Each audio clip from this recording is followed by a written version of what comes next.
There are people here. Isn't that always the biggest fear when you do stuff like this? Is that you're just somehow convinced that you're gonna like do something and be here completely by yourself and just talk to yourself. What's going on with everybody? So I think my goal in doing this thing was for whoever wanted to show up for whatever questions anybody wanted to ask. Um, just get together and have a conversation. I think more than anything, it's podcast is a super crazy thing because I think for me, I sit here in my room with a microphone, doing the show and talking to people that aren't here. And so for me, it's trying to make this more conversation. It's trying to be able to have more dialogue with people. We can ask questions. I love doing events. I love going out and speaking at companies and stuff like that. But can't get to every company. Not everybody can afford to come to every event, stuff like that. So yeah, I think as long as anybody has questions, as long as we're going to do anything, I'll hang in there, hang around, and ask them. We get one question, I'll ask one question. I'll ask one question. We get 100 questions. It'll ask 100 questions.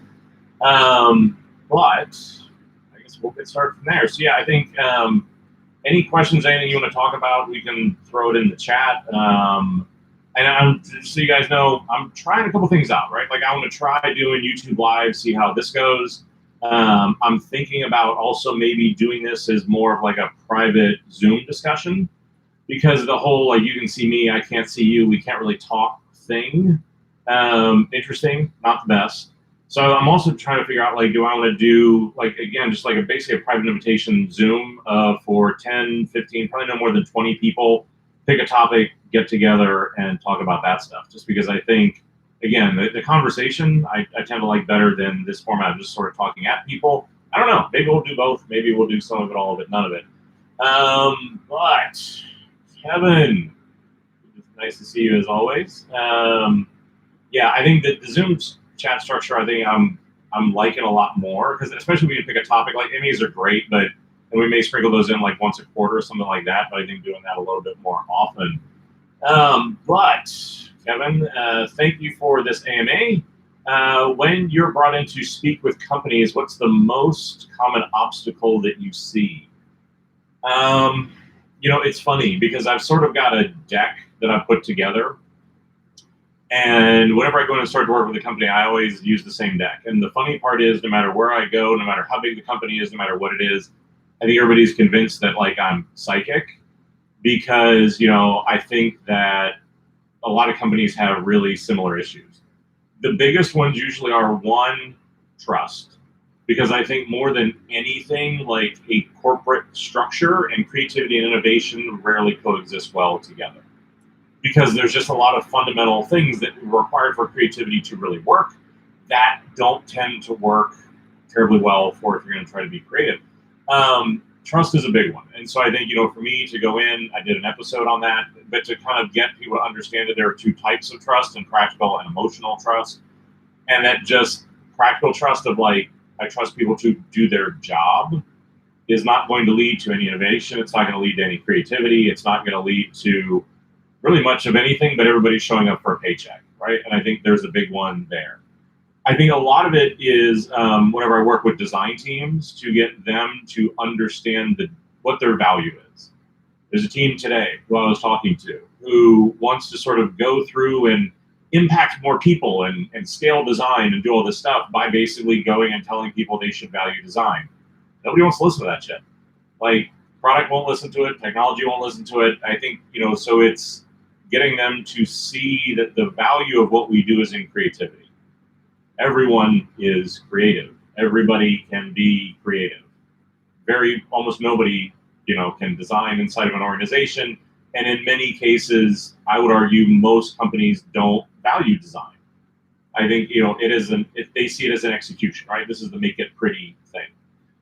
So, I mean, those tend to be the big ones, right? Like, understand what the value is of your design team. Understand that trust is important. Understand that you need to invest in other people, that, you need to come together, because I can't tell you the number of times where what my role is to come in and say things that would be politically suicidal for other people to say, right? Everybody knows what's going on. Everybody knows what the problems are. Everybody knows all that stuff, but nobody will say it.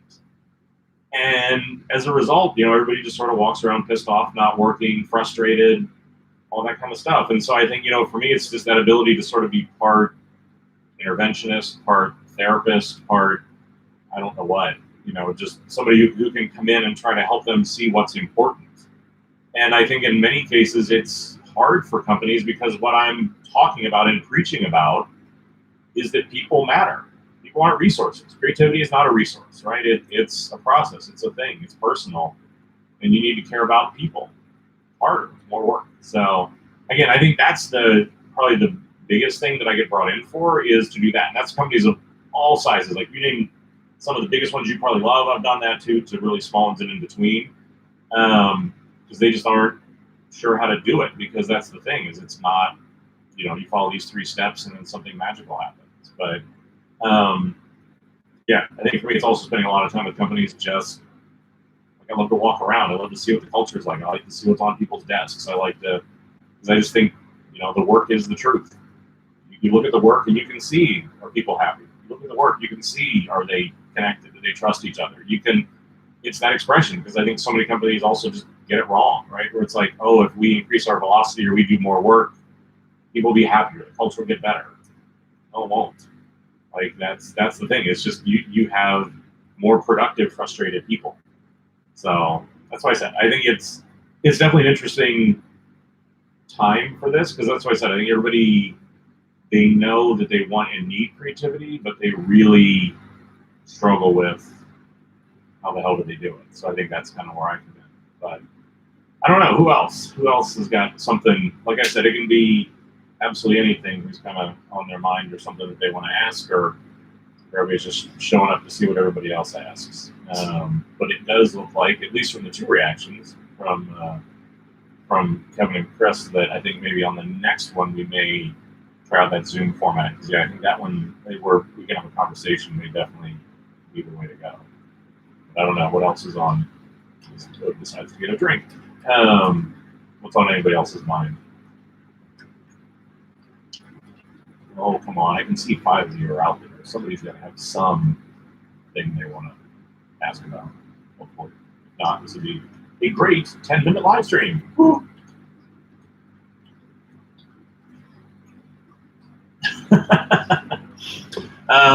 Hey, man, introvert problems are real. I think one, that, to be honest, I think that was a little bit of like why I wanted to try out the live stream. Because I think that's always a bit of the thing with the Zoom is then you have to step up and say whatever it is. And I think, here it gives you a chance to be able to do that. But I would say, Chris, it's safe space. Whatever the question is, there's only 6 of us. So, small crowd if nothing else. And again, at least you can type it. So I would just say, at this point, take some time, think about it, and get comfortable and let it fly, and we'll see what's there. Kevin, as our team gets more global recognition, we're finding pockets of creatives, a lot of double work. Any strategies for connecting those people? Yeah, I think,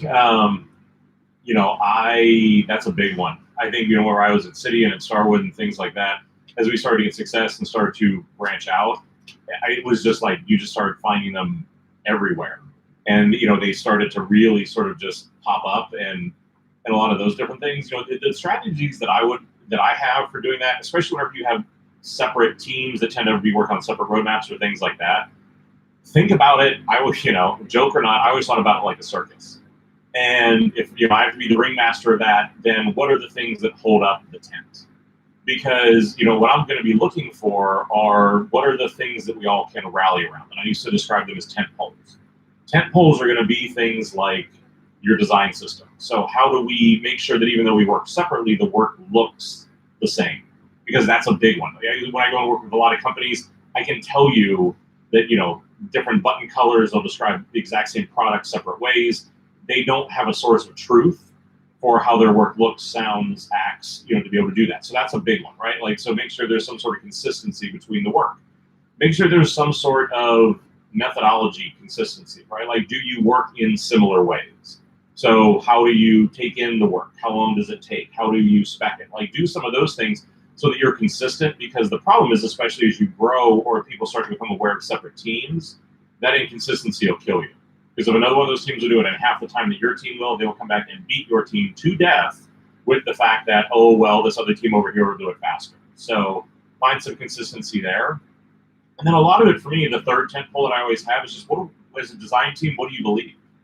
What are the things that matter? What are the things that people come in and do? Like, how do we show up every day, and what is the impact we have on the company? Because I think if you can get those three things in place, you can run a global network of teams, of studios, or whatever that is. But you also need to come back and sort of revisit those things to make sure they're working. Because, like I said, everybody's going to get pulled in slightly different directions. Everybody's going to be under pressure to be able to do that. But that is often the biggest mistake most of those teams make, is you're weaker when you're separate. If you link arms, if you start to combine forces and opinions, you get much, much stronger. And it's much, much harder to disrupt that work, as opposed to whenever they keep you separate, they tend to keep you weaker. So again, I think that's a good way to be able to do that. Okay, next one is from, getting old, Jorn, or the type is too damn small in here. What's your take on strategy and tactics? I know there's a lot of stuff out there, but what's your take on that? Jordan, I'm going to ask you to probably be a little, because that's a super broad question, I think. Strategy and tactics as it relates to what? Because like I said, that could go in about 30 different directions. And so give me some clarity on that. We'll come back to that question. Gadget Girl. I always sometimes like the names make me chuckle. Love your podcast episode about introverts. Second time that came up. This is a big topic right now. That like I'm so loving that people are talking about this more. What were you say are the biggest challenges of dealing with extroverts?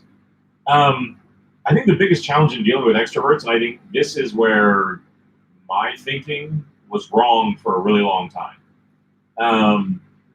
That I sort of reinforced the really shitty bad stereotype of it's like go out and take charge. And I think the one biggest challenge is just what do people think successful people or leaders look and act like? And I think in many cases it's like, we've all watched too many TV shows. We've all, we have this idea that it has to be this alpha, outgoing, on the spot sort of thing, and that's what success in leadership is. And so I think that's going to be part of it, is you're going to deal with, I really became aware of this problem as I started to talk to a lot of teams who would tell me that they felt like introverts were standoffish, they were slow. Somebody once said the word stupid, and you're just kind of like, what? Like, hold on, like, wait, this doesn't make any sense. I think in many cases, so here's what I would say, right? Like the challenges are going to be, one, how do you overcome their assumption that to be successful, you need to be like them? And part of that can then be getting them to understand different work styles. So kind of like, and again, this can be the challenging part, I know, especially if you're introverted, to just sit down with them and say, look, I can be just as effective, but I work differently. I'm going to need to go away and think about things and then come back with an answer. I don't like to show up to meetings that don't have an agenda. I'm not going to be the person that's going to talk, and that we need to run our brainstorms a little bit differently. I think it's just sort of getting them to understand, hopefully respect and value that different doesn't mean worse, different doesn't mean weaker, different means just as good, and oftentimes probably means better, right? I think that sometimes, this can help. There are tools that you can use that will help you work through different communication styles, because sometimes people just, they can understand that you're different, but they still don't understand how to communicate with you. I see this with a lot of leadership that I work with. I see this with a lot of teams. Somebody may try to communicate very logically, and someone else is trying to communicate very emotionally, and the two will talk past each other. But I think, the biggest challenge is going to be in dealing with them, that you need to deal with them. Because I think that is the one thing with a lot of extrovert or introverts that I'll see is, they're feeling that people will catch on, people will understand, people will come around to value whatever that is.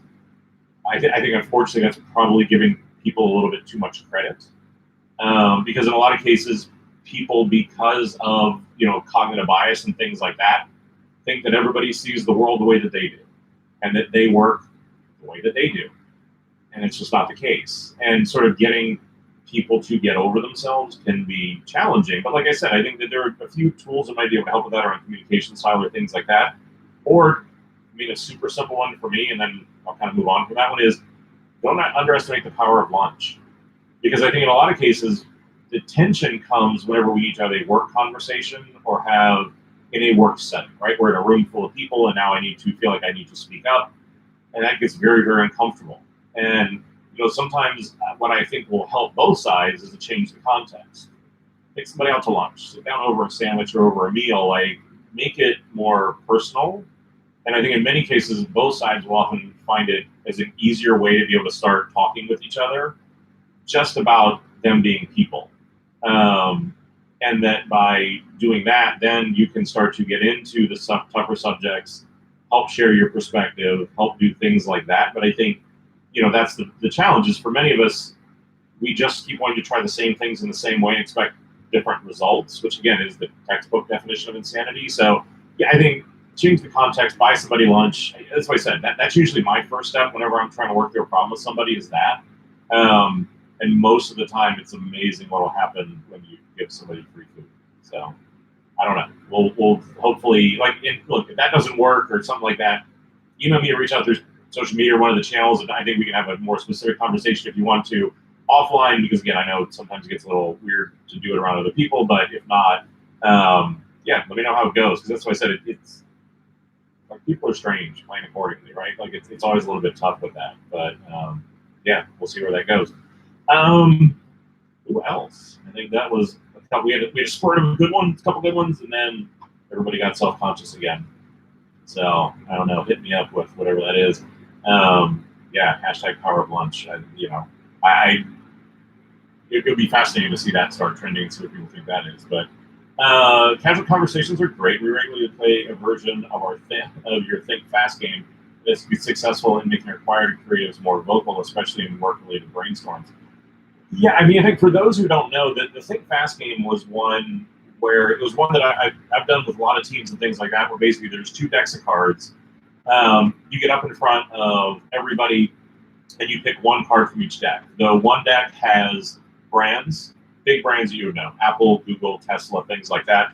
This other one has obscure products, lipstick, and inflatable pool, a gas can, right? And what you're asked to do is to kind of like on the spot think of why would this company make this product, right? Why would Apple make a lipstick? Why would Tesla make a gas can? Why would Google make an inflatable pool?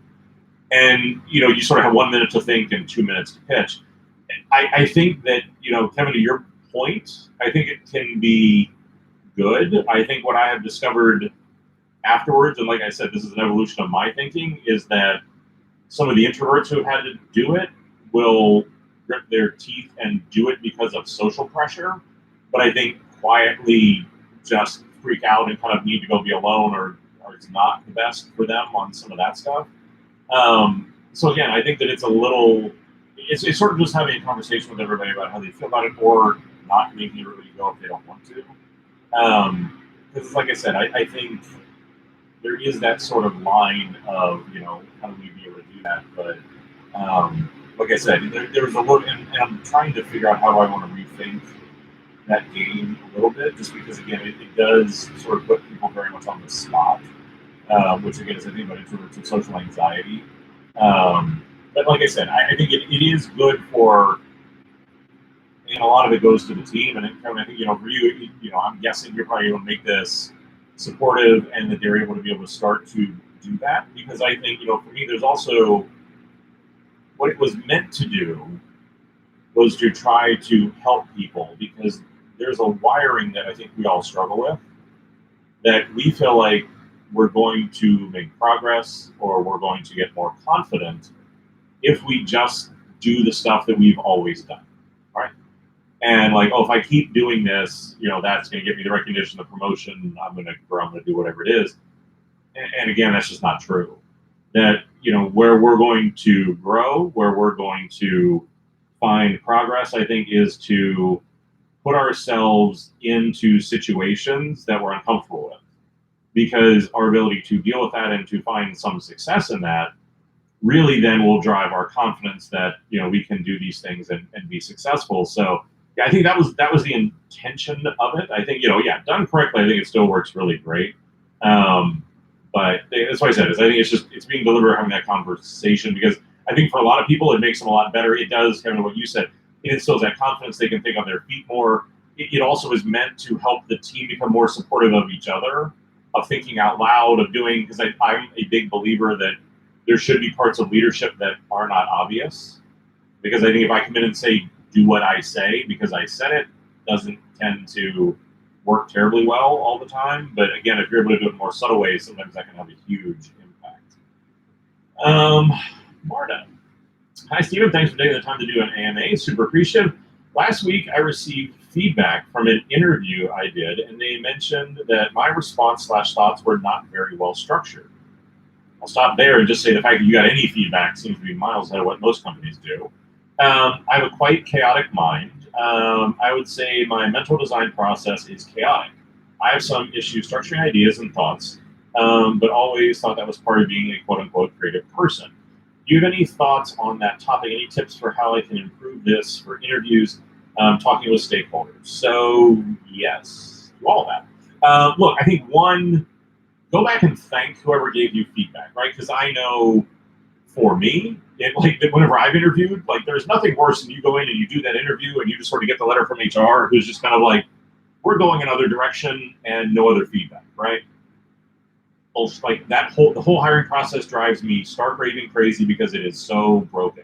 But I think a huge part of my career has been trying to be very deliberate in how do I make my creative process better and faster. And to your point, more organized, right? Because I think in a lot of cases, it's meant to be a mess. It's meant to sort of be all over the place. I think in a lot of cases for me, even because I have an interview question. I've talked about that on the podcast and other places, right? I have an interview question where I'll ask people, how do you have an idea? I think I ask that instead of, in many cases, I'll start there instead of saying okay, just respond in the moment to those sort of things.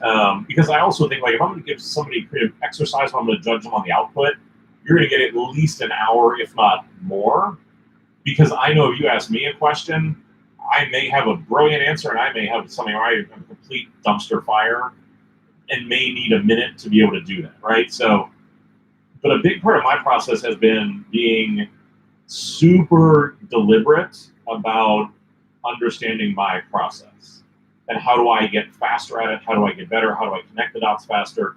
So for me, I basically break my brain in half. This may sound a little bit crazy, and this is what works for me. I wouldn't say don't do this directly, but we'll get to what I'll say to do in a minute, right? But so for my process is I break my brain in half. Part of it is I want to go and write down, what are the business challenges? What are the things that I want to achieve with this, right? Because design without results is called art. That is not what I get paid to do. I get paid to, make companies money, to move consumers, to do stuff like that, right? So I want to be really clear about what does this need to accomplish, so that I'm sure whatever the idea is, hits that goal. And I think also for me, then it allows me to understand who is the audience, who is the consumer, and then how do I go start to find insights about what it is that they want or what am I solving for, right? I think my process has always been incredibly consumer driven. So that's what I want to try to get to is who am I talking to? What am I doing? And whenever I understand who that person is, I've always believed that the average consumer is bullshit, right? The average consumer gives you average insights. So I want to look for amateurs and professionals, right? I always describe this if I'm designing a knife, I want to watch somebody who's never cooked, and I want to watch a professional chef. They're going to give me much, much better insights, right? So I try to take a very logical business approach to that, partially because, again, I think whenever I tend to be able to do that, companies and people work much better for that. Anyway, the other part of it for me is just sort of letting the creative little monster in me run around and go crazy, right? This is the creative side, and maybe starting a secret board on Pinterest. Maybe it's going out and finding inspiration. Maybe it's sketching. But it's just sort of being visual and kind of starting to try to be inspired about, because at some point I want to marry these two things back together of what is the insight and the opportunity versus, again, what do I feel like the creative execution is? Because if I can marry those two together, usually I get really great work.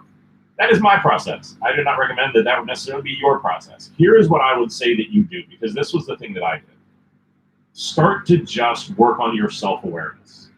Because I think the best creatives I've ever been around, and I think, again, as I've tried to do this with myself, it has been really working on whenever I do something and it goes well, what I do. Whenever I did something and it didn't work, what I do. And what you're able to start to do is whenever you start to notice that your brain is more creative, whenever you start to notice that whenever you do things, it works well and helps your creativity, do more of that and eliminate the things that don't work. Like, I can tell you how OCD I've gotten about this. Like, if I'm doing concepting work, so I need to really think, I need to be creative, I want to sketch. I need to listen to music that does not have words, or I need to listen to music I've never heard before. If I'm actually listening to music that I know, my brain gets distracted by basically singing along with the words, and it fucks up my creativity, right? So I know that I need quiet. Like, music is good because I like the energy. But again, it needs to be things that I don't know, or it needs to be, like I said, where it doesn't have words or something, like something my brain's not going to recognize, because I need to keep that space clear. I know that I need to start and stop multiple times. Like, because for me, working 8 hours straight through doesn't work. Like, I would need to work for an hour or two, take a break, go do something else, go for a walk. Like, unplug from it, let my brain marinate in it, come back, look at it with fresh eyes. But it's that sort of thing where I've started to notice that in my process of like, hey, I really was struggling to brainstorm whenever I was listening to a particular band that I liked. But whenever I put on this other music, then I got much more creative.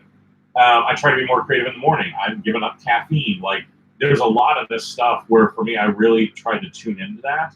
So that's what I would say, right? Is just start to notice, what do you do when it works and what do you do when it doesn't? Because as you do that, you will start to naturally get faster. You'll start to find a little bit more structure, because the mistake is, don't start creating like other people, right? Huge mistake I see so many people do, right? They want to ask whoever it is that they admire, what do you do? And then they try to go copy it. Don't do that, right? Like, your process is different. What you do is different. So the way that you work on it needs to be different. So understand that. Chaotic is great. But I think the other thing too is, if you're put on the spot and you have, chaotic brain, just say, look, can I get 5 minutes just to think about it? Can, this is not when I'm at my best. That for me and for the way that I work, I'm probably going to need, like, the answer I'm going to give you, I know is not going to be my best. So, can I get back to you this afternoon? Can I, get back on the spot? Also, because for me, especially in an interview, remember you're also interviewing them. And I think that's something that gets lost with far too many of us, because I think what we feel like is we will take whatever the industry gives us. I don't believe in that. I think, again, you're interviewing them, and if what they want is on demand, on the spot, first answer, that sort of thing, it may be a good indication that might not be someplace you're going to be successful at. Because you have to remember, like, an interview should be a company on its best behavior. And if they're doing things that you don't like, if they're doing things that you find frustrating, if they're working in a way that you don't like, and that's them on their best behavior, it's probably going to get worse.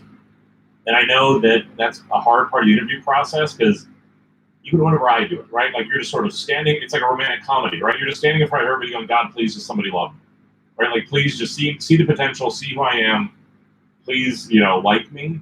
And I know that can be anxiety inducing, but I think work on that self-awareness. And like, whether you want to keep a journal, sticky notes, like, again, just whenever it works and you feel like it's firing, what are you doing? Like, just literally stop yourself, look around the room. What's going on? Is it day, night, light, dark, music, no music? Are you on your computer? Are you sketching? Like, write all that down and then try to replicate it. And if you can start to replicate it, then you're probably going to be on the right track for that. So again, try that and let me know how that goes. But also be patient, right? Because I think, again, this is a process of decades of working through this stuff. Because again, even how you are, your creativity is going to change. So just be patient with yourself, be able to work through that. So hopefully that helps. Halfway home, maybe to 30 minutes. I'll take that as a win. Who else? Who else has got something on their mind or something they want to talk about? Is there? And look, the other thing too for this stuff, if you guys have an experience, if there's something that you've done that worked too, like, throw in the chat. I think this shouldn't just be kind of like, me throwing stuff out there. So yeah, I think too, you got experiences or other stuff like that. Throw it in there too, because I mean, Lord knows I'm my advice is just as full of shit as anybody else. So yeah. Kevin, I feel like augmented reality is a toss-up between novelty and necessity. Where do you see AR in 3 to 5 years? I think we're in an interesting time for technology and design, because I think there's a lot of new technology out there, and it's all struggling to find its value. I think I would put voice-driven interfaces in that, the Alexas, the Siris, those that are in that camp. Virtual reality has been the next big thing for like 40 years. Go back and watch Lawnmower Man, and you'll see just how long that's been around. I think augmented reality is in the same camp. I think it's an interesting time where there's a lot of interesting stuff out there, but it's all because none of it has found its killer value proposition, right? Like, Alexa, or, Google's Assistant, like all that stuff. Yeah, if I want to find out the weather or know what time it is, or set, I think for most people, set an alarm. Sure, it works great. Don't really know that that's the killer value proposition that's really going to have it scale. And again, I also think there are interfaces. And again, whenever I was in finance, there are certain contexts where voice is not a good way to do it. I don't want to do my banking out loud on the subway.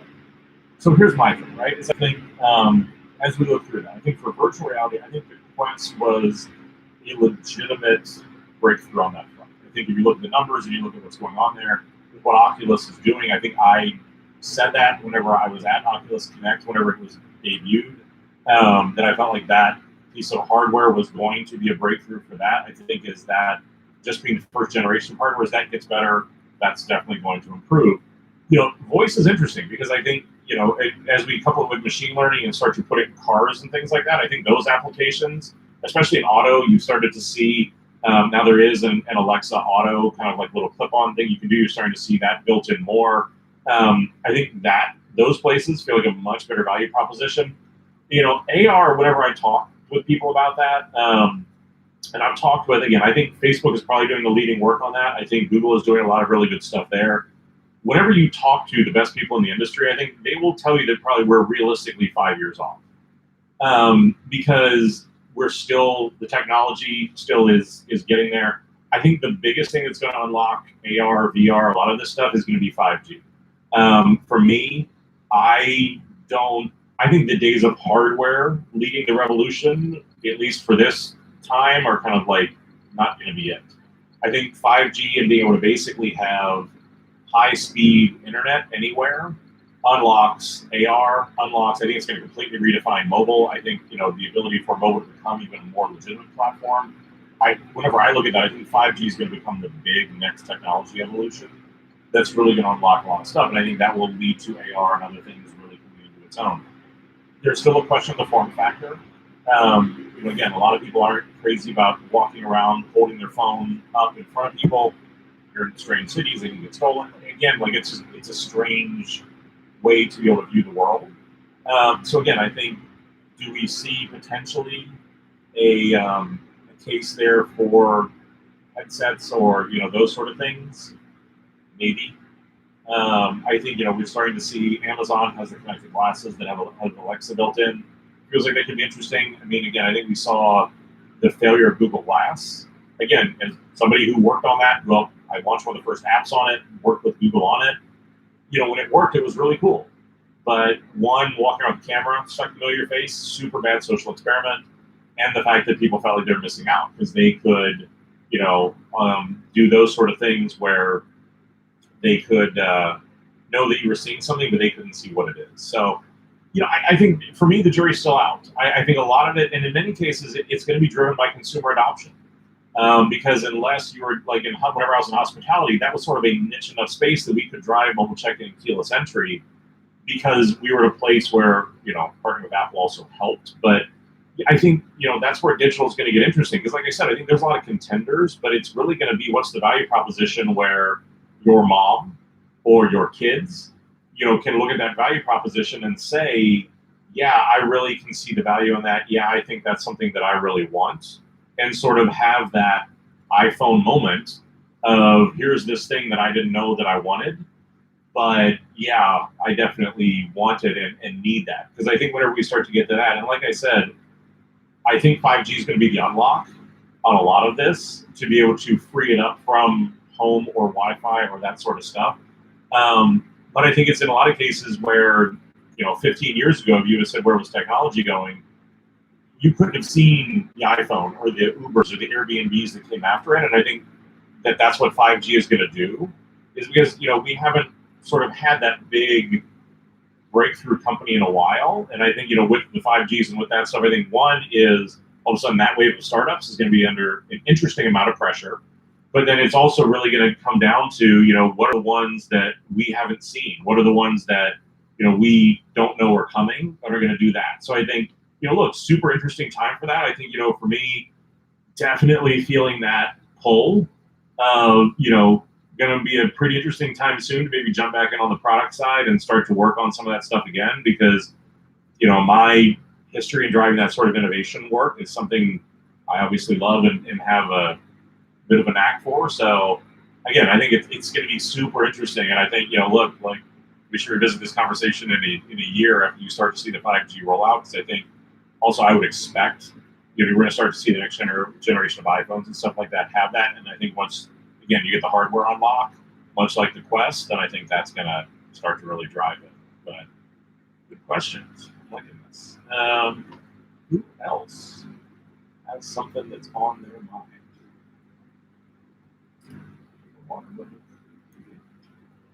Listen to Boom snore here on the floor as usual. So I always try to listen to my podcast through headphones and see how bad the snoring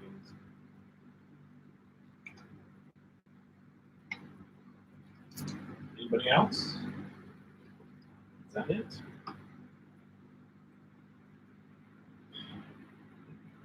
Another minute. See if anybody has any other questions or thoughts. Or, like I said, I think also, if anybody else has any thoughts.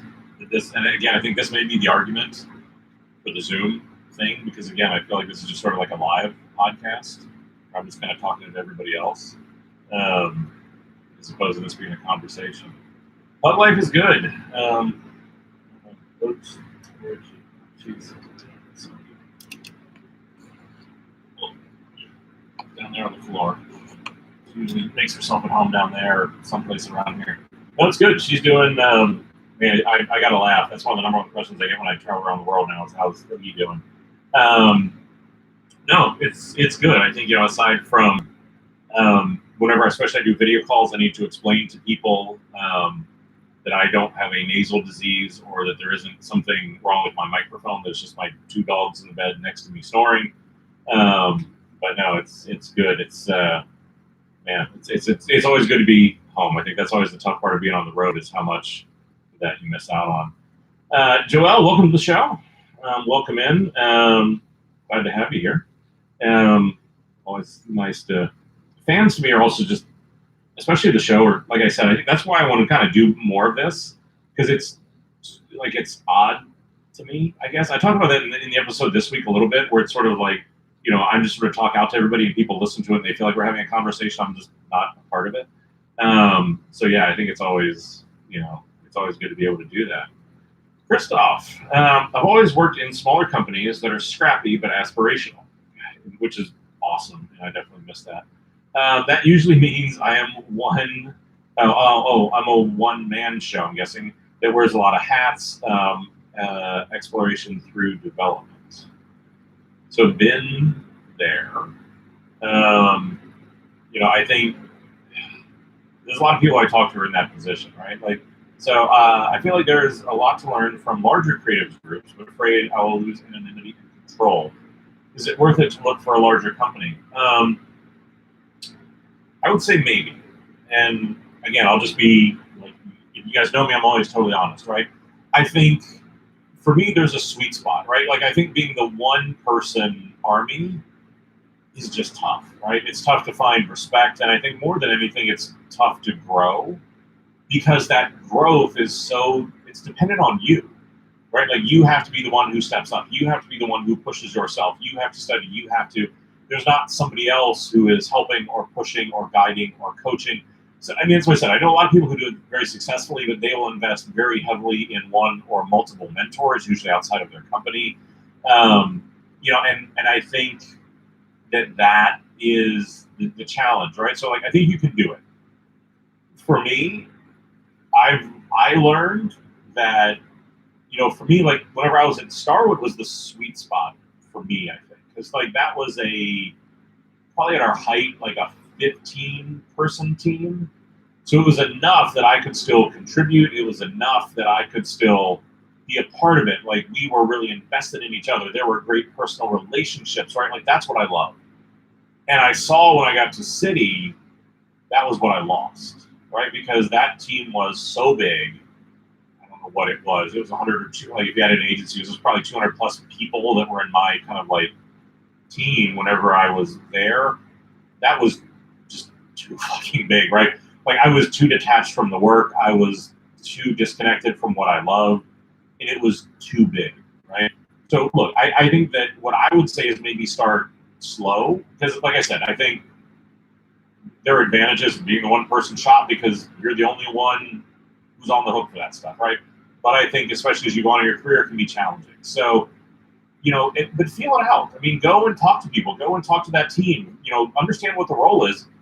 Don't go to one where you're going to get lost. Don't go to one where you just want to be a number. I think it's why we're starting to see a bit of a retraction. Not as many people want to go to the Googles, the Apples, the Facebook, these mega teams the way they used to, because you tend to work on a very small piece of a very big picture. And that's why startups and a lot of other things have become very appealing, right? So that's what I would say is just like go out and because I think even whenever you look for jobs, it's crazy how much logic and research we do, but how much of it's just like it's just gut, right? Like, does it feel right? Does it feel like something you want to be a part of? You get excited about it. You get a little bit scared by it, right? I think those sort of things are gonna, I think, hopefully help with that.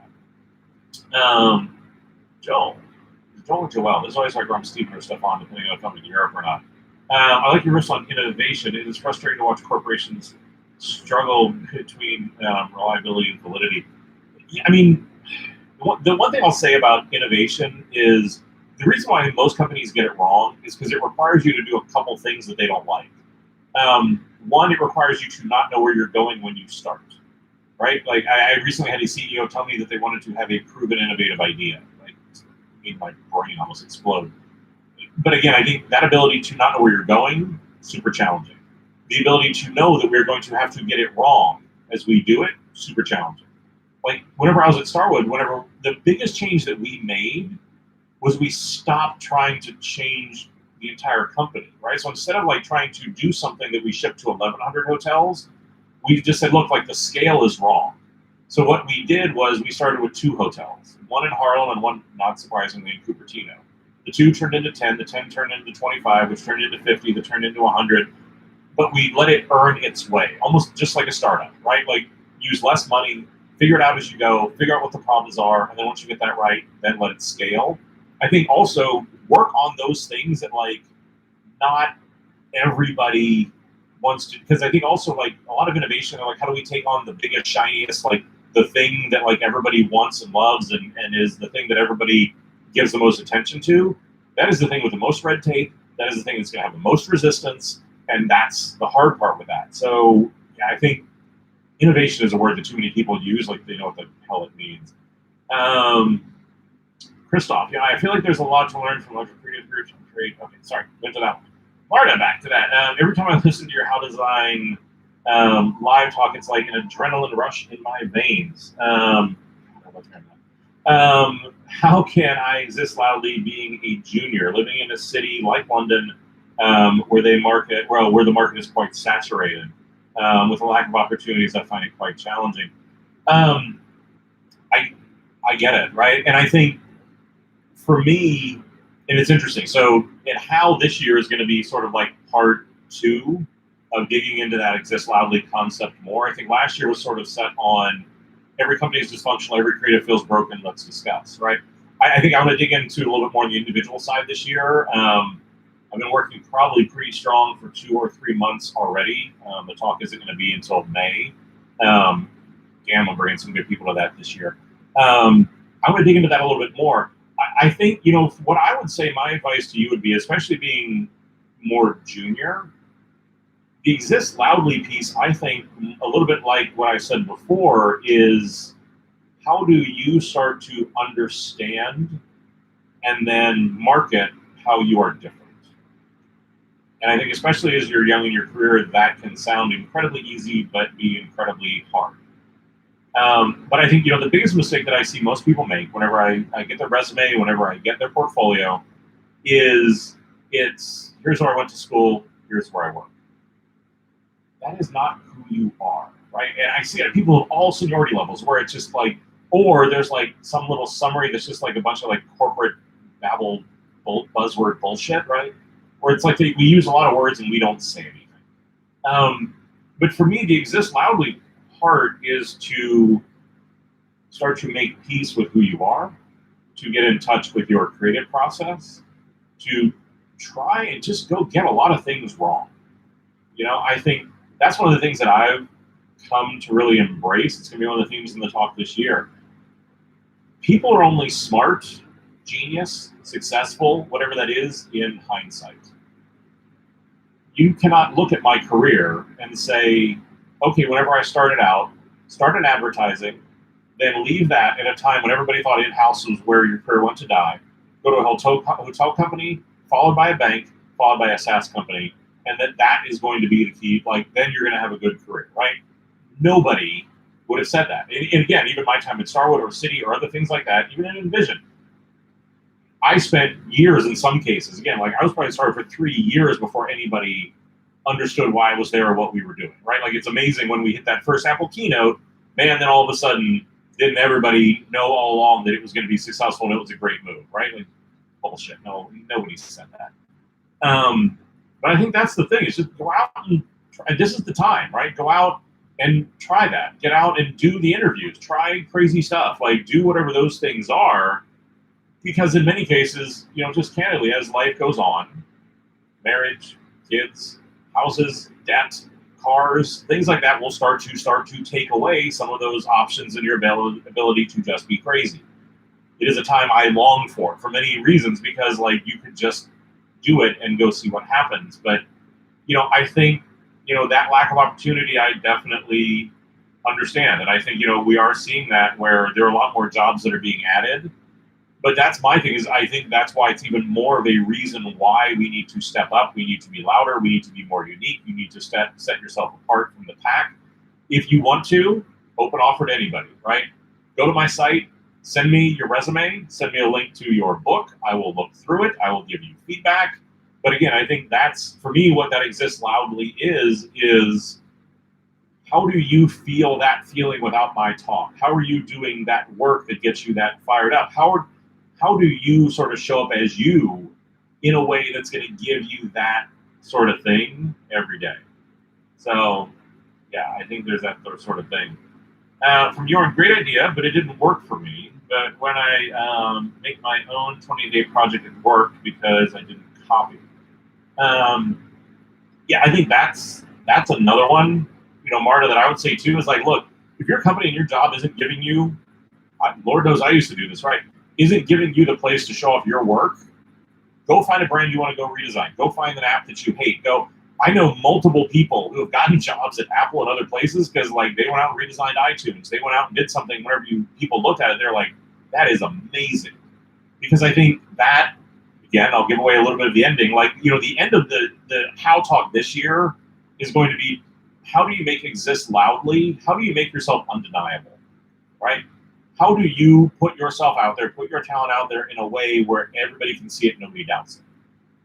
And I think how we do that, we're working through the messaging on what that is, but I think that's sort of what I'm working through, is because I think those are the people that people want on their teams, the ones who have an idea of who they are, who have something to say, where you just look at that, you're just like, damn it, like, how can I work with somebody like that? But it does require risk and putting yourself out there and doing those things. And so, yeah, I think that, undeniable and indispensable. The indispensable one gets interesting.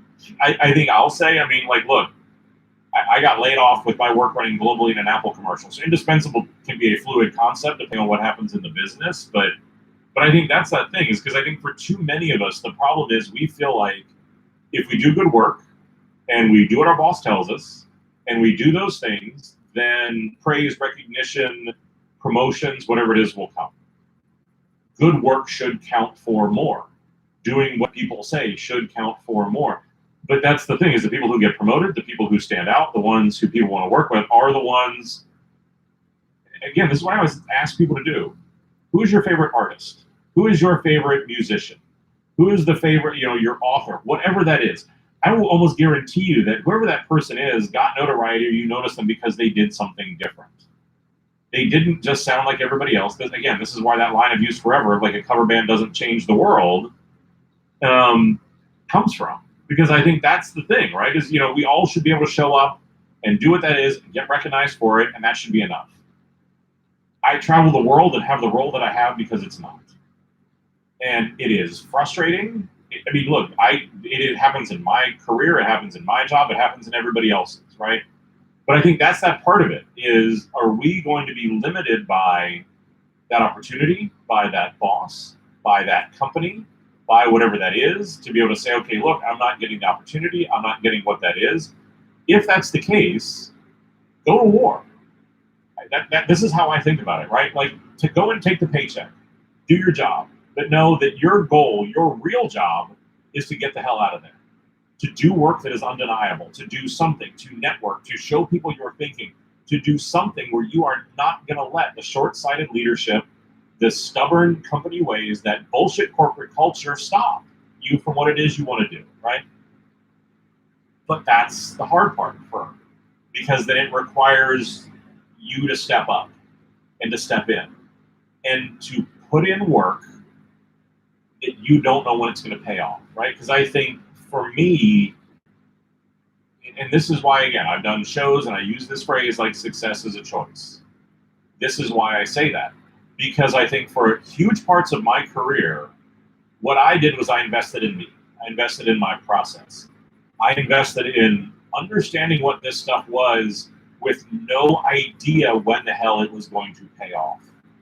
And that is hard. And that is lonely. And that can be tiring and frustrating at times. But the thing that I realized was there are those magic moments when the universe lines up and there's a job, or there's an opportunity, or there's a person, right? Where you can suddenly leverage all that talent and really make the jump. The problem is most people wait for that opportunity to come around and then they start working. The problem is then the opportunity is gone by the time you're ready. As opposed to if you're going in every day, putting in that work, working to be undeniable, working that you know that moment is going to be there and have faith, so that when it shows up, you can just dominate it, right? And I think that for me is what I try to do. I think it's why I try to invest in my network, in my skills, to push even this, right? To push myself to try to do something new. So that when there's that moment, whenever I'm going to need this skill, or I'm going to need whatever that thing is, whenever I'm going to need doing that sort of thing to push myself, then I'm done. But that, I think, just to be totally blunt, that's where most of us falter. And I think that's where like the Exist Loudly message for me came from, is because it's going to be up to all of us to put in that work, to do that stuff, right? And to do it when nobody's looking, to do it when you could take the shortcut, to do it whenever there could be an easier option, and you take the harder one, because at some point it's going to pay off. And I think because I think this is the one thing that I'm increasingly very aware of, right? Talent is not enough. Talent will get you through the early part of your career. Talent will get you those sort of opportunities to get started. Long-term and sustainable success comes from work ethic. Because I think, the leaders that I work with, the people that I see in the industry who have remained relevant, who have remained creative, who have kept working, are the ones who never stop hustling and working, right? They never get to that point where they feel like they've made it. And I think that's the part. Because also, at some point, as that talent, it's not that it runs out, it just doesn't have the effect that it used to have. Because now you're being asked to do different things. You're asked to be a leader, you're asked to do this other stuff, right? So as the talent starts to get into a little bit of the afterglow, then what you're left with and where progress is going to come from is the parts that make you uncomfortable. Being more extroverted, being a leader, being an individual contributor, being like somewhere where you're going to need to step up into the uncomfortable spaces and push yourself. And that's why I said, is I think it's our ability to start, and especially, man, if you can start doing that when you're early on in your career, holy shit.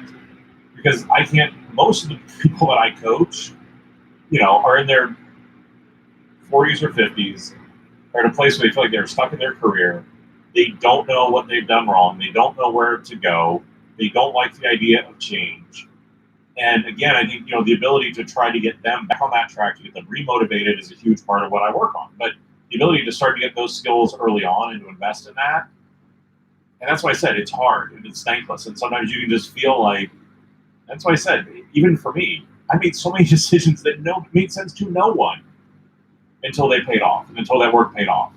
And then in hindsight, it was great. It was brilliant. It was genius. It was, all that stuff that however the hell it got me here, that people want to listen to me, that's the thing that they'll attribute it to. Damn if it didn't almost get me fired and screw me up whenever I was doing it. But that's why I said this. I think, that's the best advice I would have about those sort of things, would be to try to do that. But yeah, it's always a process. And I think, that ultimately is the other part of that exist loudly thought is you're never going to be done.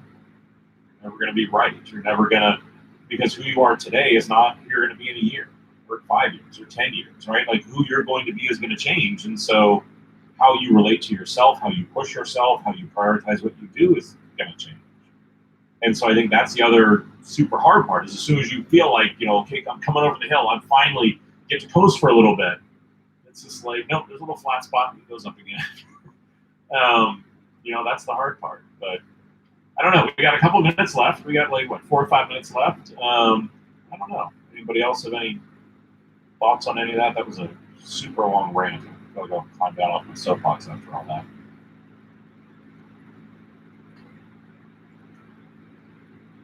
Anybody else?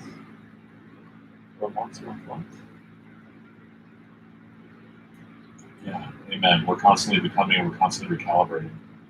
Again, for me, I think I can't say any better than that. I think it's the agony and the ecstasy, right? It's the opportunity, and why it's what we do is so magical. You get to work on something that doesn't have a right answer. You get to do new things. You get to create. That isn't fun, right? But at the same point, yeah, it's how do you do it in a way that makes money? How do you do it in a company? How do you do it in a way where you stay successful, where you stay happy? Because again, a lot of people tell me that's why I asked those 2 questions. Can you explain your creative process to me? You know what you need to be happy. I'm not asking it because I'm looking for an exact answer.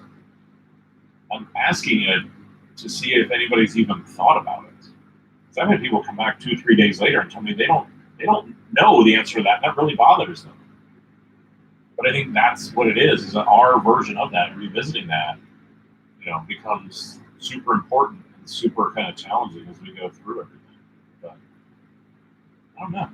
Maybe that's a good place to put a bow on this one. I think, like I said, anybody wants to, keep that conversation going. If you like this, let me know. I'm happy to do more of these. I think I'm definitely going to probably give a run at that Zoom call of picking a topic that, I'll probably throw it up on Twitter and let kind of people vote on it. Which one do we want to go after? Go in, do one of those. But then I think, also we'll probably try to do these, regularly often, just because I know, for some people, I get amazing emails. Some people, it's hard to be able to do that. So, yeah, I think we'll keep it going. If I can ever be any help or anything, feel free to reach out. I got a bunch more shows in the works. I got a lot of, I got a lot more talks coming up all over the world. I think, Hal's going to be a freaking banger this year. I think we're going to do some great stuff there. I think, as always, I'm always incredibly appreciative you guys want to spend any time listening with me. And if you ever make it to the end of the show, you know what's coming next. So thanks again. And hey, stay crazy.